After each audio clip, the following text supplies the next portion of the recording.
For antiwar.com and Chaos Radio 95.9 in Austin, Texas, I'm Scott Horton. This is Anti-War Radio.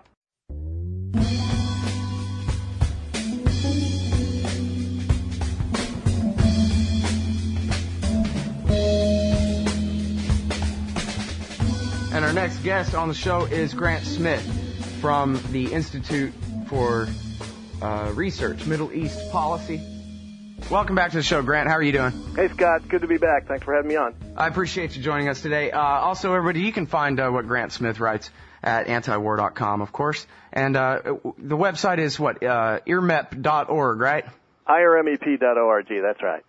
All right, listen, let's talk about, I want to get into the specifics of these new papers that have been released and all this, but we got time. So, first of all, please just talk to me about the scandal going on, or I guess the British call it a row. There was a diplomatic row between America and the Israeli government when Joe Biden took a trip to the Middle East. Catch us up.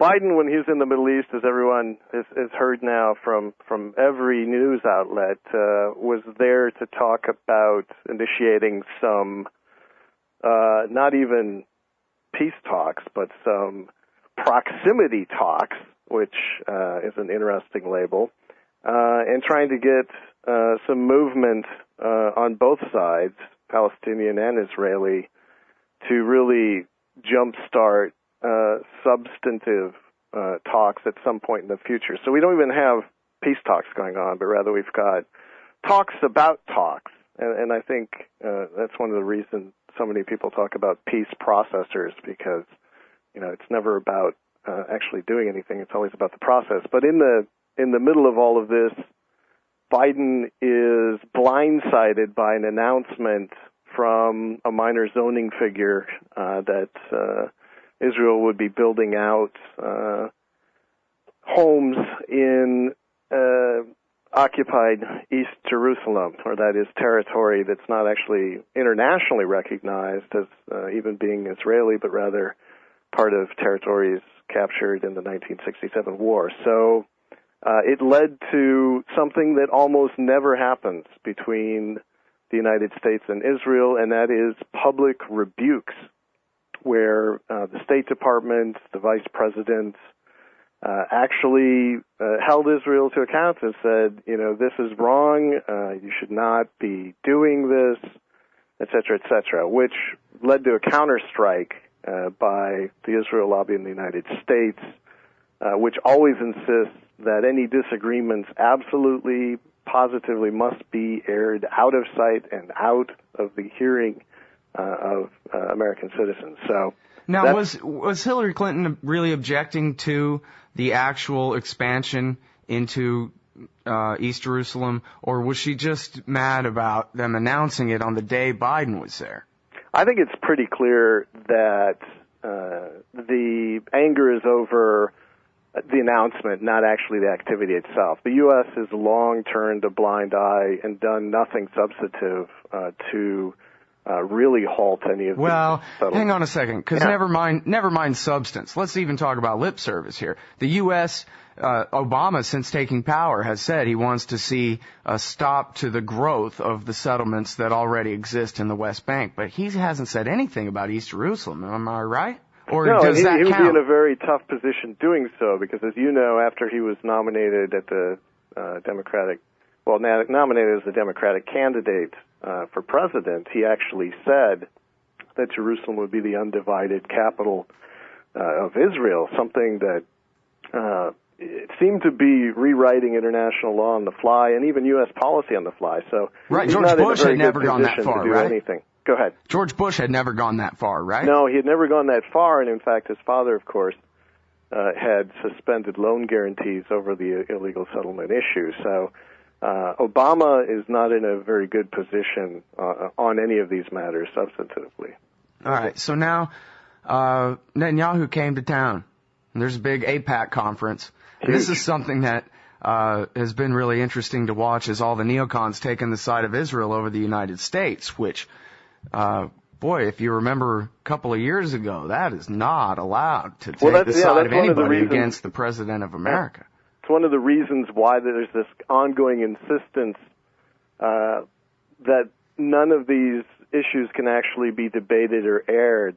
And that's why, any time something like this does come up, the first impulse and the first call from all of these organized groups is to take everything behind closed doors, because it kind of gives lie to this sense that U.S. and Israeli interests are one and the same. Of course they're not, and you don't have to have just recently read Walter Mearsheimer's book, The Israel Lobby, to know that. I mean, there are obviously a lot of things Israel does which are not only against U.S. interests, but patently illegal and many times victimizing the U.S., as hard as that is to believe. Well, and this is something that has really, I guess, escalated the whole deal from just the row over, I hate that word, I don't know what to call it if you're not an Englishman for that, a pretended little fight between America and Israel, whatever you call that. A tempest in a teapot, you mean? Right, yes. Well, what's made that actually seemingly a real tempest is that this guy who I've never heard of wrote this thing at foreignpolicy.org that said that General Petraeus had his people give a briefing to the chairman of the Joint Chiefs of Staff saying that the permanent crisis in Israel is hurting us in our relationship, our empire's relationship with all the other governments in the region. It's making it harder and harder for, our puppet dictators over there to, get away with selling out the Palestinians in the face of public opinion when it's all so blatant. That's because the U.S. military is so extended in the region. It doesn't have the luxury of all the U.S. members of Congress who are genuflecting over at AIPAC and saying the interests are one and the same. They have to deal in realities, and that's why in their annual planning document they talk clearly about how they have to deal with the fact that Israel's got nuclear weapons deployed in the region. That's why he's beginning to look at the fact that they can't go to places like Qatar, Saudi Arabia, and Kuwait and say, hey, we need to work on these military contingency plans, because they get pushback from imperfect democracies and monarchies saying, hey, before you ask anything more and want to station any more troops here, why don't you deal with this central issue? So, well, in fact, Jim Jones, who's now the National Security Advisor, at one point recommended putting the American Army in the West Bank and Gaza, which, talk about the worst idea in the whole world. But his point was that way the Israelis can't screw it up because we're in charge. We make the Palestinian state there, and then they have to deal with it. Well, they're suspicious. I mean, they know that Israel has done false flag attacks. They know about previous activities designed to get the U.S. into a conflict. And so I imagine they're trying to think of almost any way, whether it was, flying over and telling the Israelis that there shouldn't be any, in quotation marks, Iranian attack boats messing around with the Fifth Fleet, or, trying to do something just to make any sort of incendiary movement more difficult to pursue. And again, I think it's because the U.S. military has to deal in realities, and they're overextended, and they were put into some situations, particularly by George W. Bush too, which are exposing them in extreme. Mm-hmm. Well, I actually made a correction on the show the other day from something I've said a few times, and perhaps even in interviews with you. So I guess it's good I get to make this correction again during an interview so that the people who are signed up for the podcast only will get a chance to hear it. And that is that Muhammad Atta filled out his will after the Qana massacre during Operation Grapes of Wrath in 1996 in Lebanon. In fact, it was, I think, 3 or 4 days before the Qana massacre had happened. But it was still all about the Israeli reinvasion of Lebanon there. Mm-hmm. That's what made him decide that he would fill out his last will and testament and become the lead hijacker. And, of course, if people just go back and look at Osama bin Laden's declaration of war, I just read something, the Wall Street Journal or some stupid place like that said that bin Laden is a Johnny-come-lately and Al-Qaeda is a Johnny-come-lately to the Palestine issue. I think that was part of the argument against what what Petraeus had said. And yet if you just look at the declaration of war against the Americans occupying the land of the two holy places from 1996, it's right there on the PBS NewsHour website. Anybody can look at it. A third of it or more, maybe 2/3 of it, are about Israel and Lebanon and Palestine. Right. Well, I mean... So to say that, well, geez, this might be making things a little bit more difficult for us, yeah. Yeah, it's the reason, again, going back to this whole thing, the reason why any sort of discussion about cost is strictly off the table, or at least it has been up until relatively recently. It's the reason why there is no clear and concise and consistent definition even of what terrorism is and whether states can engage in it in many cases. And it's the reason why the 9/11 Commission report, even though it does mention it on page 147, didn't delve into it. And it's the issue that can't be publicly debated because it does make Israel look bad. It makes the lobby look bad. It gives lie to this common interest, and it would begin to expose funding and resources delegated from the U.S. U.S. taxpayers, as little power as they do have these days, certainly would be ever more reluctant about some of the budget proposals if they knew that they were funding activities that are going to blow back over and over and over again. So no arguments there. Well, yeah, our response to September 11th, I guess I'll let you talk about, to the extent this is true, or give us some examples because I know you got some. It seems like our response was really determined by the neoconservatives, or their branch of the Israel lobby. In fact, I heard an anecdote the other day you might like, Grant, and it was a friend of mine had dinner with a guy who knows Donald Graham from the Washington Post. Mm-hmm. And apparently the story goes that after September 11th, Donald Graham was really, really scared, but the neocons knew what to do.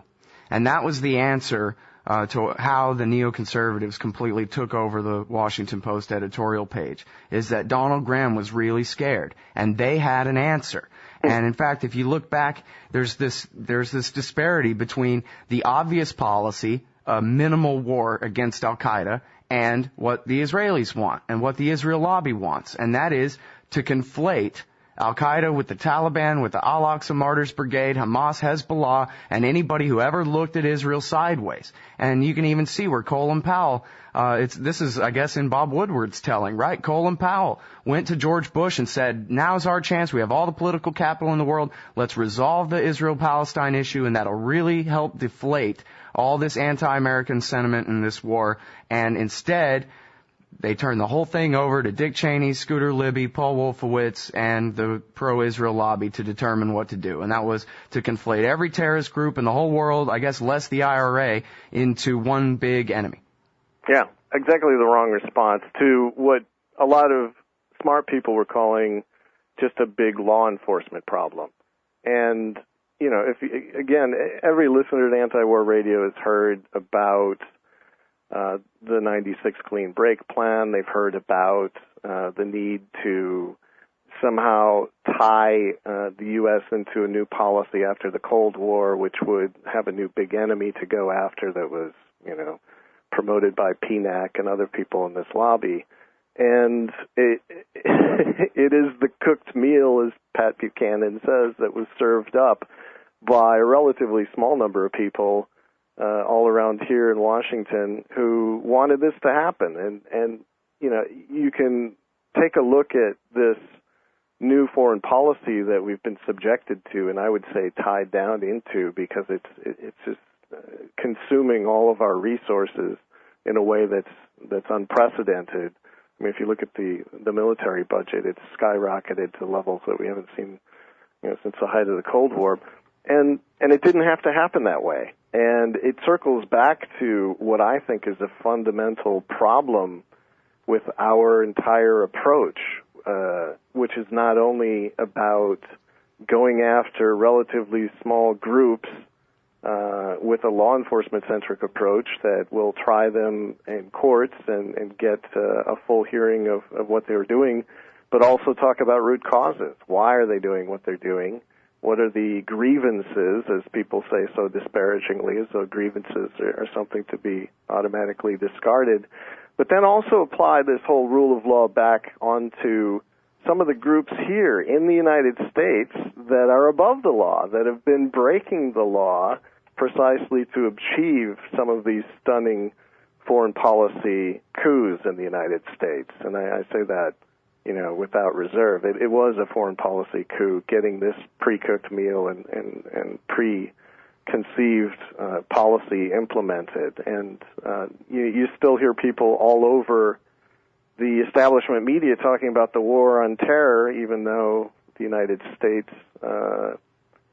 civilian government doesn't talk about it anymore. But my entire focus right now in terms of research is really looking at those groups that you mentioned and how they've been allowed to operate and really acquire power in the United States almost without involvement of any law enforcement process.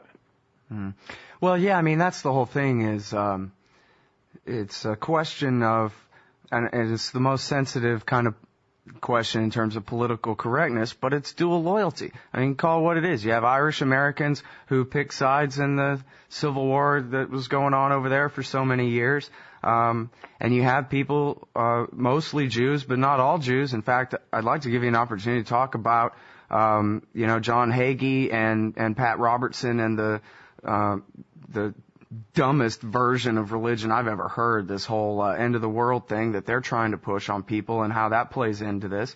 But there are a lot of people who just, as a matter of ideology, like I think Wolfowitz is, he lies to us, but I think he doesn't lie to himself, and I think he probably really believes that America's interests and Israel's interests are basically one and the same, for example. You know what I mean? There are people who just see things that way. But it's the job of, for example, the Justice Department to say, hey, look, if the Washington Institute for Near East Policy was basically created by the Israeli government to influence American policy, then we at least need to call it what it is, a lobby for a foreign power, and not just a group of concerned Americans. Right. Well, and I would take that one step further and say the following. Americans are allowed to believe whatever they want. If John Hagee and his supporters want to believe that it's a precondition for them to get to heaven, that certain things have to happen in the Middle East, well, more power to them. They're allowed to do that under our Constitution. But one of the brilliant things that we do have in this country is a clear disclosure law so that people who have more than a belief but who are also coordinating with foreign powers to implement their plans and walk in lockstep have to declare that. And what we've seen time after time is that our 1938 Foreign Agents Registration Act, and I know that you're not a big supporter of the federal police and would like to see them going after other divisions of government 90% of the time, something I wholeheartedly agree with. The next best thing is to go after groups that are breaking the law in order to get us into such foreign follies. And that's what this act was designed to do. It was designed to say, hey, we're not going to regulate your behavior, but if you are taking money or even coordinating at high levels with a foreign entity in this country to achieve whatever it is you're trying to achieve, you do have to declare that in a public office where members of the public can go and look at your disbursements and look at your public relations activities. And one of the galling things about the Washington Institute for Near East Policy, and boy, talk about a misnamed organization. If George Washington knew that there was an organization pursuing Israeli policies in the heart of Washington, D.C., we could hook a generator up to his grave and power the entire country as he revolved it at light speed. One of the things that's been a constant irritant in this country is that groups that started off with Israeli government support that continue to coordinate with the Israeli government at high levels do not openly declare what they're doing in this country. And, the Department of Justice and State Department originally wanted this law along with the U.S. Congress because they saw not just communists, communists are fine. If they're indigenous communists, we can take that. But if they're Soviet communists, they need to declare what they're doing if they're getting money. If they're German Nazi groups, they have to declare what they're doing. It doesn't matter if you're from, taking money from Germany, if you're taking money from whatever country. This law continues to say that if you're doing that and coordinating, you need to declare what you're doing. Well, and besides the Soviet Union and Nazi Germany, it's the same goes for Ecuador or Brazil or Argentina or Dominican China Republic, or which was anybody. a major violator of this law back in the 60s. I mean, they would take sugar baron money and bring it into Washington in satchels, and that all came out in some hearings back in the 60s. But, one of the things that's extremely, I would say, bothersome is that we look at the big AIPAC confab here in Washington, D.C. this week. Well, this is an organization that was started by a person who used to work openly for the Israeli Foreign Ministry of Foreign Affairs, and he used to file declarations about what he was doing. But if you look at his biography, he got tired of putting little declaration stamps, and in coordination and collusion with his foreign ministry handlers, launched the American Zionist Council, which became a big precursor to AIPAC, which went along its merry way, looking for arms, looking for support, launching massive propaganda campaigns in the United States right up until 1962, when the DOJ said, hey, we've detected the equivalent of $35 million coming into this country so that you can set up your think tanks, so that you can launch public relations campaigns, so that you can influence legislations. You have to start registering as a foreign agent. 6 weeks later, Kennan and his merry band formed the AIPAC, which refuses to this day to register as a foreign agent. And this is in spite of 47 years of violations of U.S. law, whether it was back in the 1980s when they were caught coordinating political action committees, or whether it was 1983 and 1984 when the Israeli Ministry of Economics, Dan Halpern, stole a U.S. classified document and helped launch the U.S.-Israel Free Trade Agreement in coordination with AIPAC using American proprietary confidential business information against U.S. industry, whether it's the 2005 indictments and conviction, guilty plea of Lawrence Franklin and 2 AIPAC employees who managed to wriggle away. We've got this constant long-term history of foreign agency, and we've got this very dangerous organization which commands incredible amounts of tension and just sucks the air out of important issues here in Washington, D.C., continuing to insist, to demand, and to thwart the law to really direct the U.S. foreign policy in the region. Well, I mean, how about the example out of the news last week about the Iranian sanctions?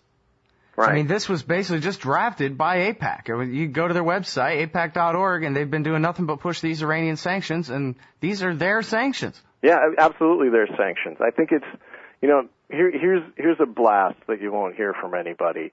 When Hillary Clinton got up on the stage and started rattling off all the people she wanted to thank at the AIPAC confab, she thanked Esther Kurtz, who, according to a declassified FBI document we received, was the last person to hold that stolen International Trade Commission report that AIPAC used against U.S. industry. She claims she threw it down the garbage chute. But, I mean, it's a kleptocracy, basically, when you're thanking a person who did that to American industry at their conference. And Howard Kurtz, who's the outgoing executive director, stated in no uncertain terms that AIPAC aspires to regulate U.S. foreign trade, just like with the Iran sanctions. He has said that the U.S. should absolutely not engage in any sort of trade agreements unless it's vetted by Israel. I mean, forget about U.S. job creations and the economy that's going down the tubes. He's saying that we can't launch any more trade accords with other countries unless it's vetted by AIPAC. And the Israel-driven, sanctions against Iran are along the same lines. It's basically saying that their new Office of Special Plans, which is set up in the U.S. Treasury Unit, led by Stuart Levy, which has been running around, trying to shut down any business with Iran on the pretext that it's got a nuclear weapons program, which hasn't been proven by anybody that I know of. They want that policy to go through with no evidence, no threat to United States interests, purely on the power of this unregulated arm of the Israeli Ministry of Foreign Affairs. All right, now listen, if you give me a minute, I'm going to say the name of all your books, but I want to talk about some other footnotes that you'd recommend. You mentioned Mearsheimer and Walt's book, The Israel Lobby. I want to say, in terms of Iraq, everyone should read A Pretext for War, 9/11, Iraq, and the Abuse of America's Intelligence Agencies by James Bamford. That's a really good one. And, of course, Our Hijacked Foreign Policy by Justin Raimondo is a really good article. You got some more footnotes. You mentioned also PNAC, and which I would recommend everybody read everything at that website. And then there's The Clean Break, a new policy for securing the realm. What else? Oh, well, you mentioned Rebuilding America's Defenses. Well, I didn't, but yeah, that's the good one. I mean, that's the one you really need to read. And I would also recommend that people just go to the Israel Lobby archive and take a look at the 1962-1963 Public Relations Plan, which was funded by the quasi-governmental Jewish agency out of Israel, designed to really influence academia, designed to influence mainstream media, designed to get favorable articles passed, designed to create think tanks. I mean, that's a wonderful document. But, I would really stress that even before people get to the policy, they should really study the primary documents about the illegal activities that took place. In fact, antiwar.com published an article, I think it was 2 weeks ago, which has links to a document about arms smuggling in the United States, one of the biggest arms smuggling networks that you'll never hear about, which was set up in the 1940s, and which the Department of Justice was made aware of. Which article is that? What was the name of the article? It was the article about Israel's lobby imposes crippling sanctions on the U.S. again. Oh, right, yeah. Yeah, that's original.antiwar.com/Grant F. Smith. And I'm sorry, we're just out of time. I got to get Ivan Elin on the line here. All right. But thanks very much, Grant. I really appreciate it. Good luck. That's Grant F. Smith. He's the author of Spy Trade, America's Defense Line, Foreign Agents, The Deadly Dogma, and Visa Denied. You can find him at antiwar.com. You can find him at the Institute for Research, Middle East Policy. That's IRMEP.org.